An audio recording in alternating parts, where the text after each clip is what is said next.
I'm just going to very briefly introduce the 7 megatrends that we came up with here, and then we'll discuss them in a lot more detail. So the first one we have is really an overarching megatrend, which was well-being for all. And this is where we look at escaping the big city problems in order to focus on health and the environment. We see this happen a lot around the world, and particularly with the COVID pandemic, people's focus on health and well-being.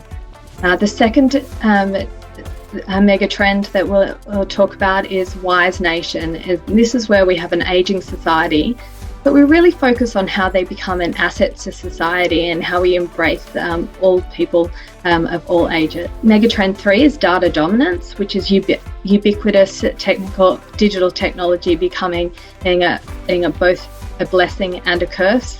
So we can use this to shape our environments, but we also have a lot to be wary of. Megatrend number 4 is platform transparency, where citizens are demanding more accountability and inclusion. Megatrend 5 is health holidays, where Thailand is attracting retirees and health tourists. And there's certainly a lot that can be done in order to build those markets and make use of that trend. Number 6 is waste to jobs. So we know there's a very dominant growing waste problem, but if we think of this waste as potentially a source of resource, we can look at new circular economies and new jobs that can go with that. And finally, we have village harmony, where we start to return to peaceful village life while remaining connected to the big city. Thank you, Al, for providing the very big picture of the overall 7 megatrends under this research project.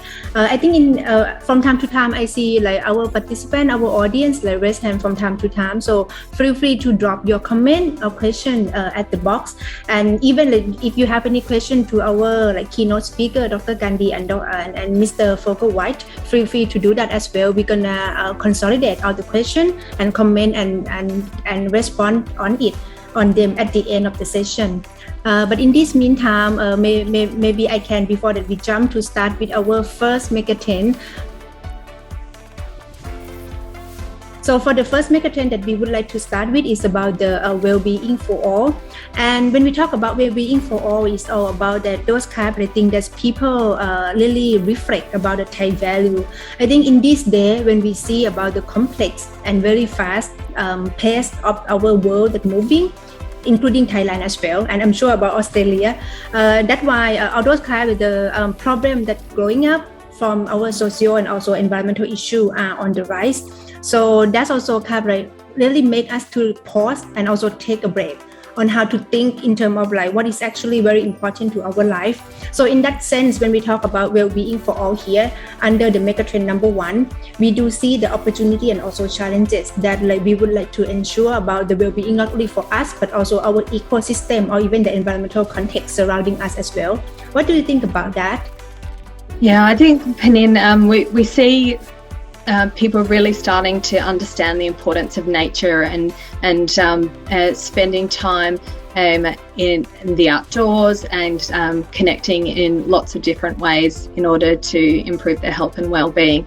And therefore we see demand in property developments to provide these spaces so that we can give people what they want to be having in their local environments.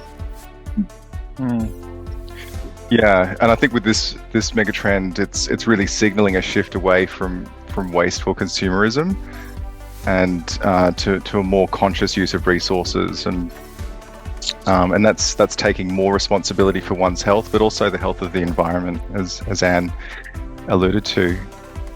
So it's quite a shift, and I think we're certainly seeing some signals from this in the data.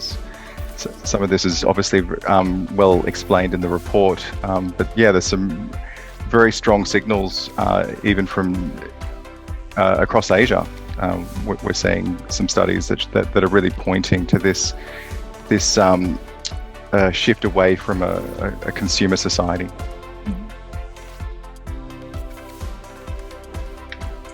This one is about the Wise Nation. Josh, would you like to elaborate a bit on that in terms of the wise nation? Yeah, this megatrend's about how the aging population can be harnessed and where young ties can learn from older people who remain engaged in social and economic life.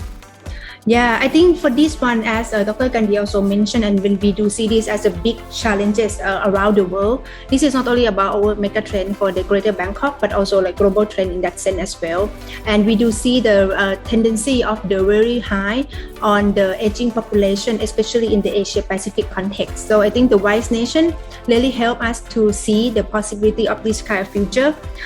We used to see that retirement can be something as an outdated notion, or that we need to make sure about the learning experience throughout one life in order to provide the new challenges. But actually, when we think about that, all those kind of the senior citizen in our society, not only in Thailand but also elsewhere in the world, they actually like come up with the wisdom, the local wisdom or the good experience as well as judgment.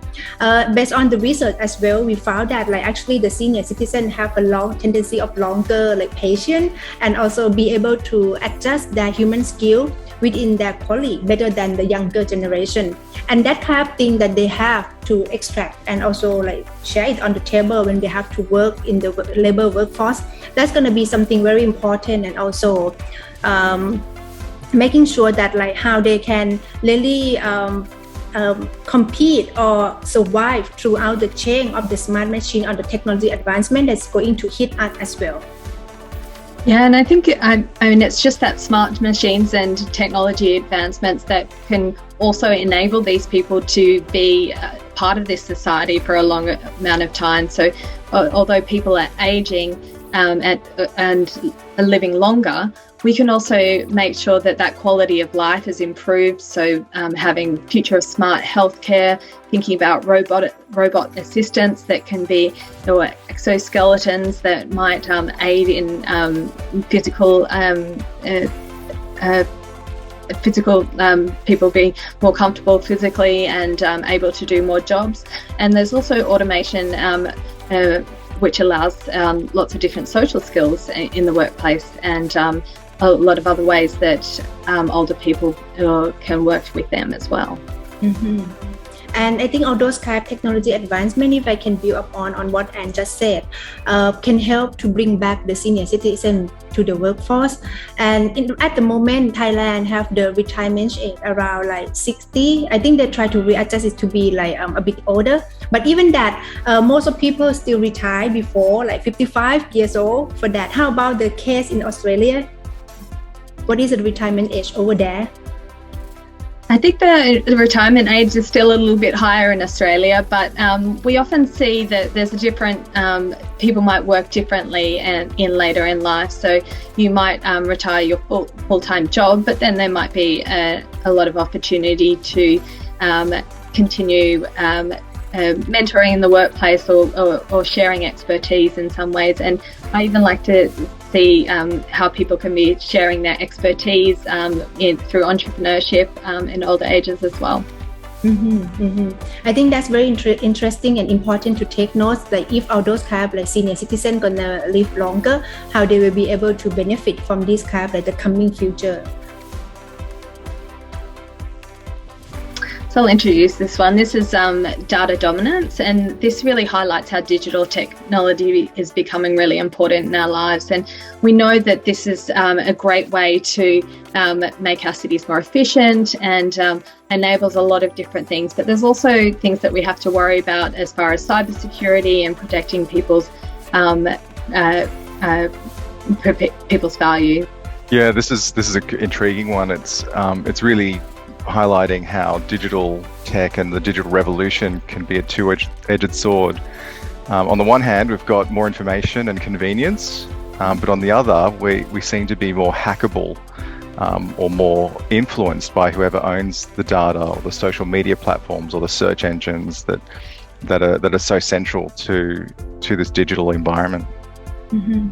And to me, when I look at this megatrend, the big question that both of you just mentioned is also related to the data ownership.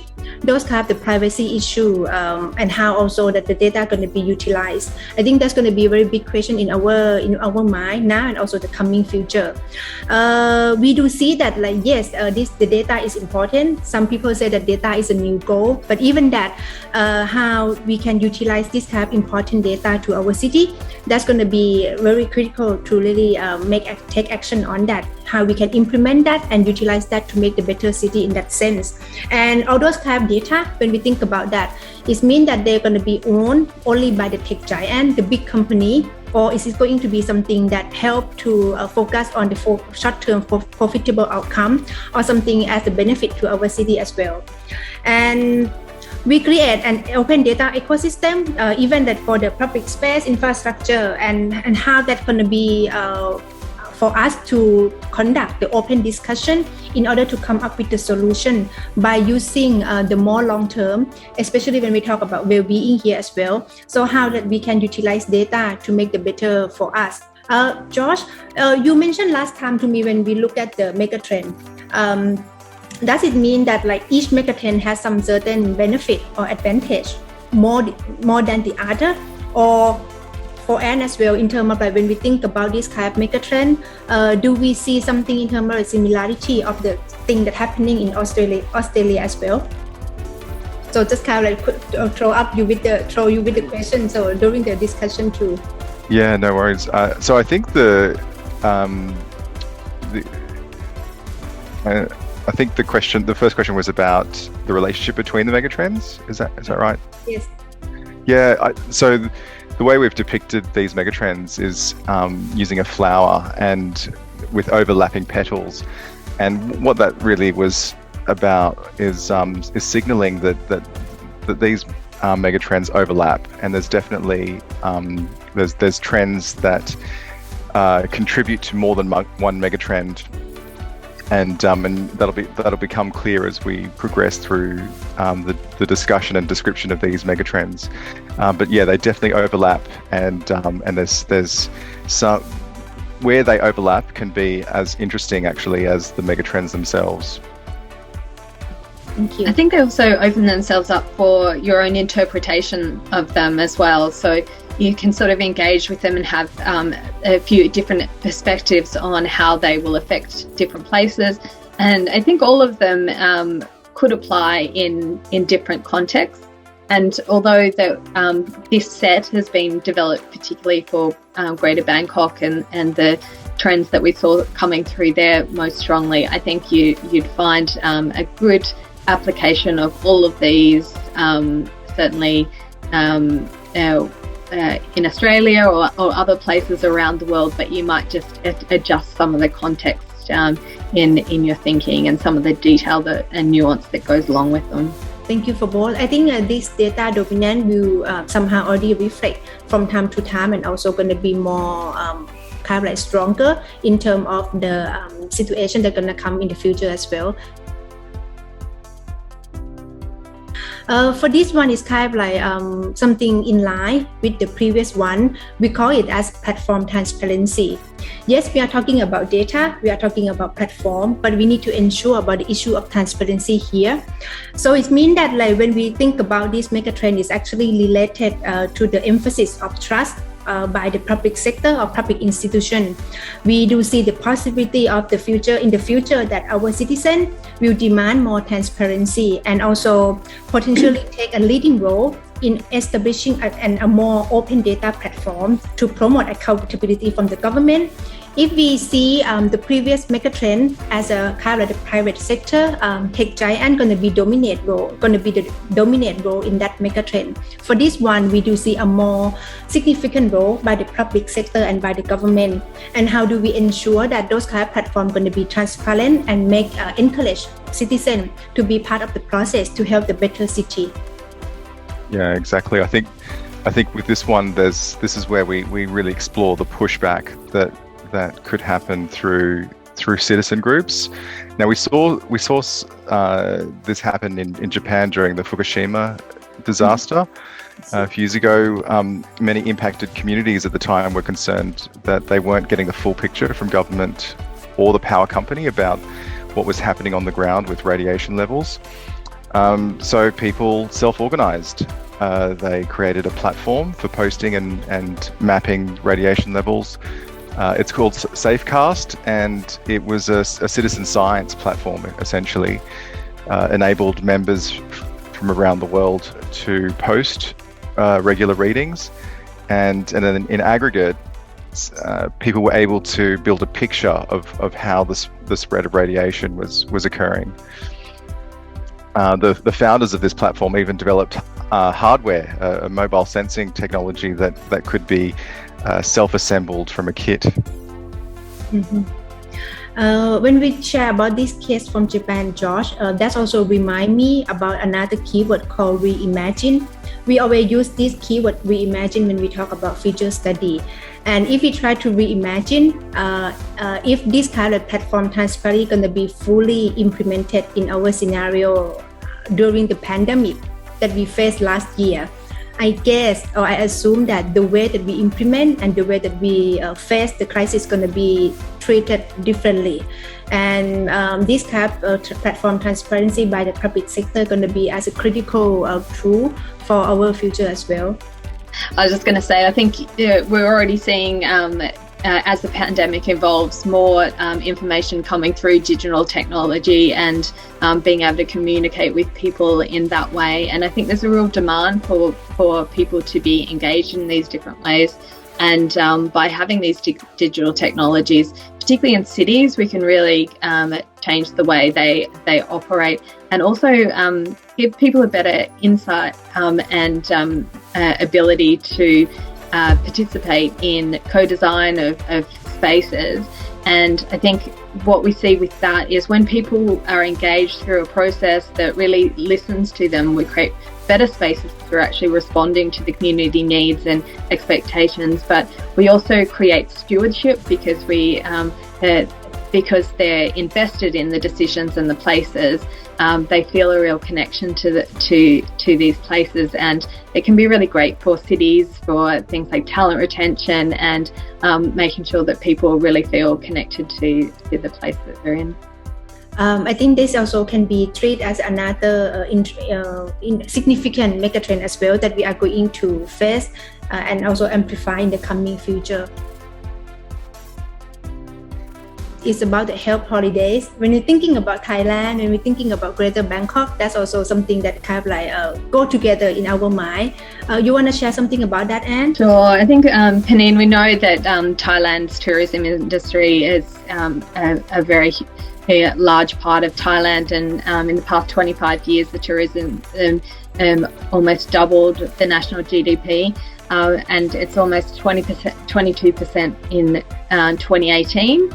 But that also comes at a cost because there's not always the respect for the nature and the natural assets of Bangkok. So there are some costs that have been involved in that. And of course, the pandemic has really impacted that tourist industry, and it's really good opportunity to think about how the industry rebounds and rethinks and adapts in light of this crisis. Yeah, when we look at this megatrend, it also remind me of how good past shape us in terms of like Thailand tourism sector. But that one actually were hit very hard, as we mentioned, by the pandemic last year. The visitor number were down by over 18%, just only 2020, but and this year is going to be worse in that sense. That's also affect to our overall national economy. And we do see like some sorts of the sign from the ground, the empty restaurant, the lockdown, the hotel and resort are closed, and also that is not an easy month and also year from all those kind of business owner and also entrepreneur and local sector in Thailand during the past pandemic period. And when we think about this, it's actually like kind of remind us to take a good pause to really think about the new paradigm when we try to pursue the tourism sector for our Thailand direction in the future. How we can make sure about new paradigm to attract the higher value or the longer stay of tourists to come to Thailand. Let them see the good side of what we have at Greater Bangkok, and also let them see the value and also the good things from this city. We can potentially foresee the fewer visitor in the coming future, but even that we would like to ensure that the one that they come, they're gonna come with the quality, and also would like to use the opportunity to spend their time here as the way to immerse with the nature-based experience. Yeah, exactly. I mean, I think we're seeing some of this shift already happening in certainly coming through in the data with the rise of medical tourism, and I can see that this could be expanded further in the coming years to integrate that more long-term health transformation side of things, things like transforming one's lifestyle in terms of exercise and mindfulness.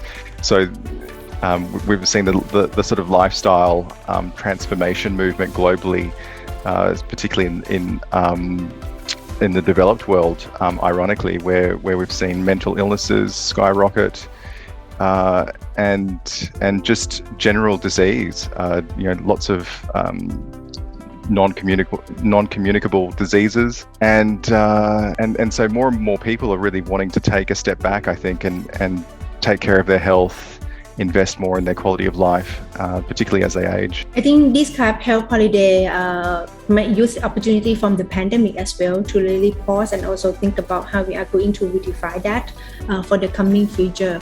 When we talk about Megatrend, and especially when we try to come up with hashtag on 2050, it doesn't mean that the Megatrend try to represent the future in 2050, right?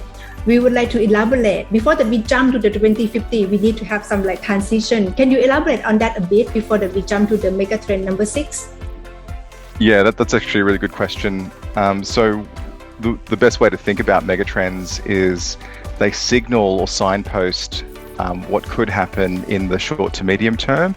And so typically we see the I suppose the utility of megatrends as something that provides a 10-year outlook.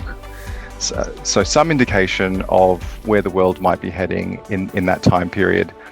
To look beyond that outlook, that 10-year outlook, to say 20 or 30 years or 2050, as Panin mentioned, that's where we need to use a different method. And in this project, we chose scenario planning, and we'll touch more on that method in the next session. But yeah, we definitely need to use other methods as we look further out. So we do see this megatrend as a bridge for us to see a faraway future for the Greater Bangkok in that sense. Thank you so much.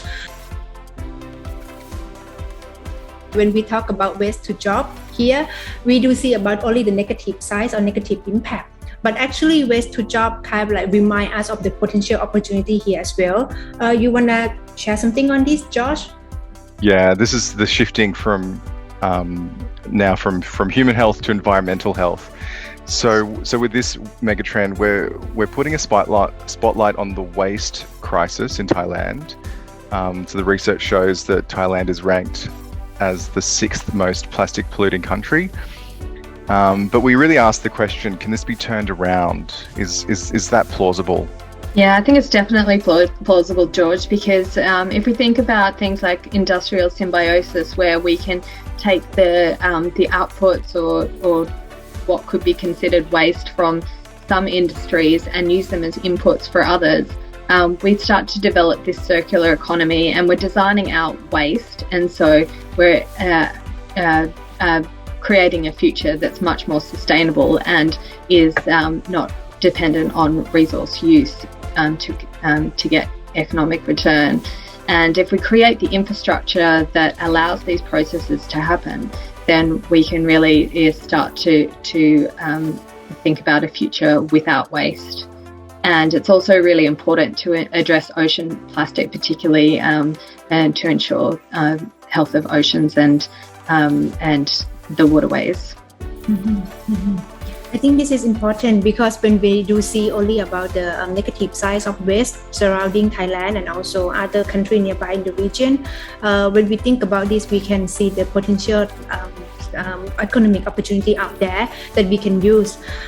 Based on the research, we found that like the adoption of circular economy, also like the potential project on the research as well between both sides, that we can lead. This can help to lead the economic growth. In the bigger amount of the potential investment, as well as it helped to create like over like 1.5 million jobs in Asian city if we think about that by 2042.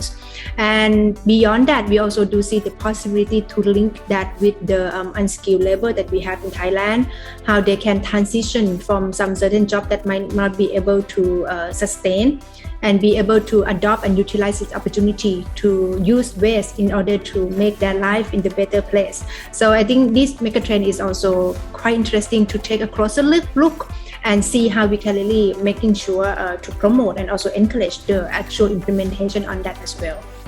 Yeah, and I think with this one also, it's becoming a global expectation. So with places like Europe bringing in the Green Deal, there's a lot of expectation that the world will follow, and if you don't start planning for that, then you could end up in a position that it starts to get implemented on you and you're not ready for it. So really good one to start focusing on early. Yeah, so it means that we need to do now, especially at the moment because of the COVID, like plastic is everywhere in Bangkok. This is like our last mega trend in terms of like when we think about or analyze about the greater Bangkok under our research. The village harmony, I also really like this word, help us to really think about the consequence, because we touched upon about the aging population earlier, the wise nation, but that's kind of like wise nation maybe back to the workforce when we see them to under mega trend number 2. But for megatrend number 7 is actually we see them to be forth and back. I always, when I mention about this village harmony, I always raise the example of the view of the bicycle, that the node or the center of the bicycle view is actually like the old city or the capital city. But the surrounded city is represent the village harmony in that sense, that people still be able to forth and back to enjoy their like quiet village lifestyle time, as well as that if they would like to go back to active in the workforce or get some certain thing from the city, they can also do that. So in this sense, they can be like forth and back and be able to live their life in a more meaningful way, and that's actually help to deduct or decrease some certain problem on the city or urban density in the area too. What do you think about this, Josh, in terms of like the village harmony? Yeah, this one definitely captures or puts a focus on this concept of livability, and I suppose in a big city context that's about it's about pollution, congestion, cost of living, and we're reflecting on, I suppose, what we think older residents might do. But maybe not just people as they approach retirement or seek to transition out of full-time work. But it could be just the wider Thai society. The central, I suppose, importance of the village is always there, isn't it? So what would people do if they found city life too much because of things like congestion and cost of living and so forth, and so one of the issues that we were researching as background to this megatrend was air quality, which is a key concern in Asian cities, and also the issue of affordability. Yeah, so I think this one's it's probably one of the most well-known problems in cities, isn't it? We don't want to have too much urban sprawl, but that's where we have land and nature that people can essentially inhabit. And so if we have people moving further out, we have to provide better transport links but we're also starting to take up some of the agricultural land that surrounds the city. So it's an absolute a typical problem that all cities have and all cities are facing, and they have to work out how they can densify in a way that provides some of these expectations and these wants for this village lifestyle. So there's lots of different ways that we can create communities within the city and therefore enable that sense of community whilst not necessarily spreading out, but it's certainly not an easy one. Yeah, there's a really important role for these mega projects or the transit systems to support that distributed city model.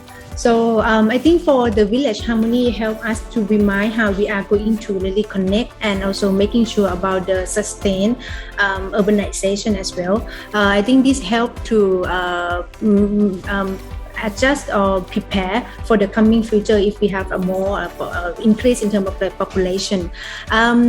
So I think that's all in terms of like the 7 megatrends under this research project. As Josh and Anne mentioned, these 7 megatrends are like the immediate or coming 10-year future that we see that's starting now that's going to amplify in the coming future. And that's also like the good evidence when we try to analyze further in order to understand about the 30-year scenario.